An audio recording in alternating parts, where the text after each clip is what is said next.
حقیر اور معمولی سمجھا جاتا ہے؟ کیا کہا؟ حضرت عائشہ صدیقہ رضی اللہ تعالیٰ عنہ حضرت صدیق رضی اللہ تعالیٰ عنہ کی صاحبزادی ہیں اور آپ صلی اللہ علیہ وسلم کی زوجہ محترمہ ہیں۔ فرماتی ہیں کہ دیکھیں ہم جس بات کو کہتی ہیں کہ معمولی سا ہے جی کوئی بات نہیں، اس گناہ کا کیا ہوگا؟ کہا نہیں، اسے حقیر اور معمولی نہ سمجھیں، یہ ان سب کی آپ سے پوچھ گچھ ہوگی، کسی کو حقیر یا معمولی نہ سمجھیں، کیونکہ اللہ تعالیٰ کی طرف سے ان کے متعلق بھی باز پرس ہونے والی ہے، پوچھ گچھ ہونے والی ہے۔ بیٹا اللہ تعالیٰ نے ہر طرح سے انسان کو آگاہ کر دیا، دنیا میں رہتے ہوئے اچھے کام کیا ہیں، برے کیا ہیں، اچھا راستہ کون سا ہے، برا راستہ کون سا ہے، ٹھیک ہو گیا۔ پھر ہر بات کے بتانے کے بعد یہ بھی بتایا کہ جو لوگ دنیا میں اچھے اعمال کرتے ہیں ان کے بدلے میں انہیں جنت میں لے جاؤں گا، جو دنیا میں سختیاں جھیلتے ہیں، جھوٹ نہیں بولتے، برائیوں میں شامل نہیں ہوتے، اللہ کا خوف دل میں رکھتے ہیں اور غریب غربا کی مدد امداد کرتے ہیں، چھوٹی سی چھوٹی نیکی بھی اسے بھی ضائع نہ کرو، کیوں کہ وہ اس دن بہت کام آئے گی جب میری اور آپ کی مدد کرنے والا کوئی نہیں ہوگا، کیونکہ اللہ تعالیٰ کی طرف سے ان کے متعلق بھی باز پرس ہونے والی ہے۔ جی کیا ہے کہ اللہ تعالیٰ کی طرف سے ان کے متعلق بھی باز پرس پوچھ گچھ ہونے والی ہے۔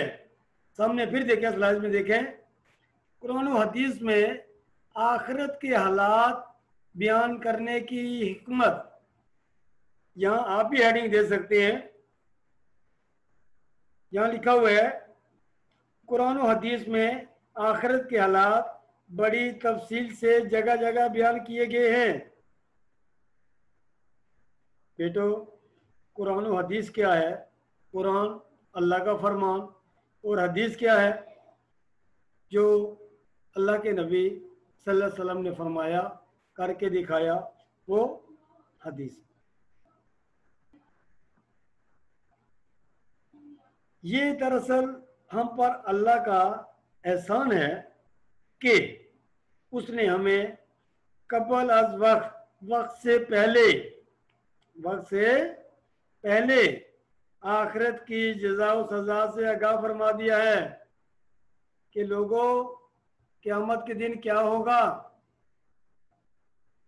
سن لو، دنیا میں رہتے ہوئے اس کے لیے کچھ کما لو، اچھے کام کر لو، لوگوں کے ساتھ بھلائی کا رویہ اختیار کرو، شائستہ زبان اختیار کرو، نماز کا اہتمام کرو، قرآن کی تلاوت کرو اور اپنے والدین کی خدمت کرو، اپنے اساتذہ کی عزت کرو، اپنے پڑوسیوں کا خیال رکھو،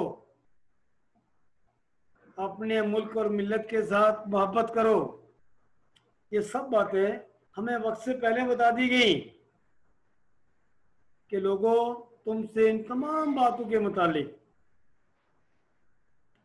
پوچھ گچھ ہوگی۔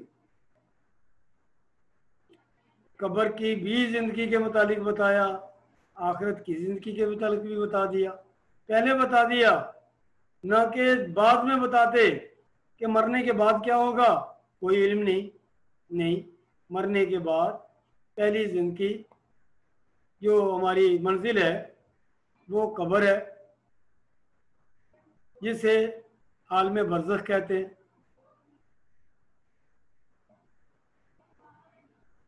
میں نے آپ کو پہلے بھی ایک بار بتایا تھا کہ اس دنیا کے دو جہاں، ایک یہ جہاں اور ایک وہ جہاں، دونوں جہانوں میں فرق اتنا، سانس کا لینا یہ جہاں